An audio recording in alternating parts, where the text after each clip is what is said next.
നല്ലോല കുടയിൽ ഞാൻ കൂട്ടുനിൽക്കാം.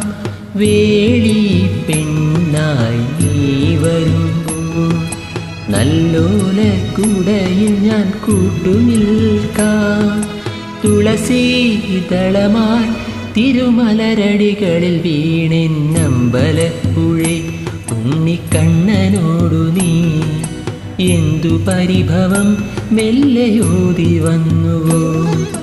കൽവിളക്കുകൾ പാതി മിന്നി നിൽക്കവേ എന്തു നൽകുവാൻ എന്നെ കാത്തു നിന്നു നീ.